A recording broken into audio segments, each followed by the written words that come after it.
te rappelles, il y a 60 ans, qu'on était là? C'est notre premier petit bisou. Ça sera le deuxième. Ça sera le deuxième. Les émotions sont toujours les mêmes. Ouais, et on a toujours autant d'amour l'un pour l'autre.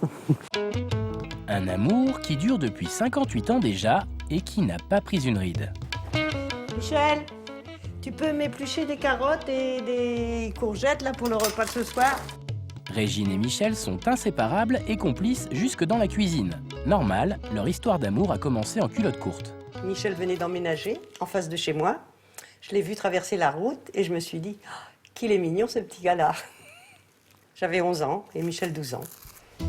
À 17 ans, ils osent enfin un premier bisou, mais pas question à l'époque d'aller plus loin avant le mariage. Le temps passe, nos deux amoureux ont des projets plein la tête, mais à 20 ans, Michel doit partir en Algérie pour y faire son service militaire. 27 mois passés loin l'un de l'autre. Pendant toute cette séparation, j'ai pas douté de notre histoire. Lui, de son côté, il attendait mes lettres et moi, j'avais vraiment envie de construire quelque chose avec lui.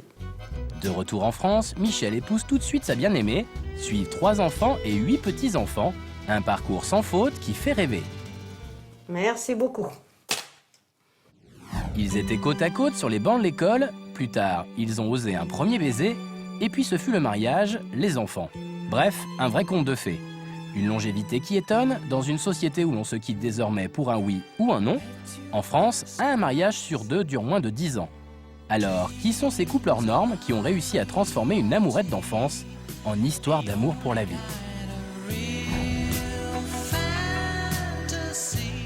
En fait, on s'est connus, j'avais 12 ans. On s'est embrassés, j'avais 15 ans et demi. On s'est mariés, j'en avais à peine 18. Voilà. Et ça fait 32 ans que ça dure. 32 ans d'amour avec des hauts, mais aussi des bas.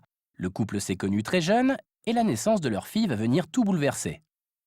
Moi, devenant maman, j'ai pris tout de suite mon rôle à cœur. Et Jackie, c'était encore un peu les copains, la fête, les sorties, voilà. J'en ai eu marre. Le couple divorce, mais ni Jackie ni Catherine n'arrivent à tourner la page. 6 mois plus tard, les deux ex se retrouvent et une fois de plus, la magie opère. On s'est revus. Un autre petit bisou, comme au début. Puis bah, c'est revenu comme ça, quoi. Voilà. J'ai eu 2 enfants depuis, puis voilà, quoi.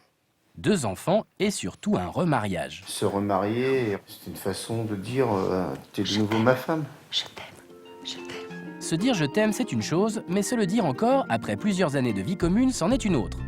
Patricia Delahaye, psychosociologue, nous dévoile le secret de ces couples qui durent dans le temps. On croit à tort que 40 ans de vie commune, c'est toujours la même chose. Et c'est ça, l'erreur. Un couple, c'est vivant et c'est intéressant quand l'amour est vivant. C'est-à-dire quand il est fait de multiples choses, de contradictions, de désirs, d'éloignements, de rapprochements. Mais c'est toujours intéressant à vivre. Tout ce bonheur ne serait donc qu'une question de dosage, mais en vrai, comment fait-on pour être heureux à 2? Aristote disait que s'aimer, c'est se réjouir. C'est se réjouir d'être ensemble, se réjouir de la présence de l'autre, se réjouir de sa chance. À 25 ans, Mehdi, le petit-fils de Régine et Michel, vit en couple depuis déjà 7 ans avec Noémie. Une longévité qui continue de surprendre leurs proches.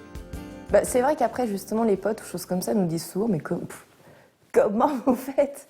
Enfin, ils sont plutôt ouah, quoi. Ils sont étonnés. Pas forcément admiratifs, mais on peut le faire encore au jour d'aujourd'hui. On apprend des choses. Et entre Noémie et Mehdi, on peut dire que le courant est tout de suite passé. Mais moi, j'ai ressenti qu'il y avait quelque chose d'un peu magique parce que quand je suis sorti avec toi, je trouvais ça vraiment bizarre que je sois plus attiré par d'autres, quoi. Chez Régine et Michel, on se transmet donc la recette de l'amour de génération en génération. Il faut beaucoup de patience l'un avec l'autre parce que il y a quelquefois des coups durs ou des petites anicroches. Il faut savoir passer au-dessus. Puis pas hésiter de le toucher, de s'embrasser, des petits bonheurs comme ça. C'est ça qui fait une vie, quoi. Un bonheur que certains avaient cru trouver, mais qui finalement s'est envolé. Après 20 années de mariage et 2 enfants, Sylvie a fini par divorcer. Pour elle, l'histoire d'amour de Catherine et de Jackie reste un grand mystère. Elle est quand même mariée, divorcée, remariée, ça c'est le véritable amour. Vous devriez servir de modèle. Moi je fais pas comme vous, je fais pas dans la durée, moi je fais dans l'intermittence. Pour éviter de tenir la chandelle, il faut entretenir la flamme. Catherine et Jackie sont devenus au fil du temps des experts en la matière, et à les écouter, ce n'est pas si compliqué. Bon, j'adore faire des surprises, ça change de la routine. Je fais toujours tout pour plaire à mon mari. Le soir, rester toujours à la maison devant la télé, c'est pire des tues l'amour. Autant la semaine, voilà, jean, pantalon, le week-end, bah, c'est tenue, petite jupette, collant, voire bas, petite lingerie un peu plus coquine, des petites fantaisies à droite à gauche, quoi. Et les petites fantaisies pour Catherine, c'est très sérieux. Il en va tout simplement de la survie de son couple. L'amour s'entretient au quotidien. Si on n'entretient pas cette flamme, on perd tout. Et je touche du bois, ça marche très bien. Ce soir, Jackie a sorti le grand jeu. Il emmène sa douce au restaurant. Et quand on demande à notre couple comment ils voient leur avenir, Oh, je pense que Jackie, oui, il va me supporter pendant 30 ans encore, oui. Apparemment, il n'y aura pas le choix. Hein. Il est perdu sur sa pupuce. Allez, à nous. rendez-vous est pris pour les noces de diamant. Du côté de Régine et Michel, c'est dans 6 ans seulement, mais pour l'heure, le couple continue son pas de deux, les yeux dans les yeux. Non, non, mais après 50 ans de mariage, ça m'étonnerait que quelque chose nous sépare maintenant. J'ai le sentiment, comme si c'était le premier jour, quoi, que cet amour, il est là et qu'il finira jamais, quoi. Une chose est sûre, ça tourne rond pour Régine et Michel, et on leur tire notre révérence.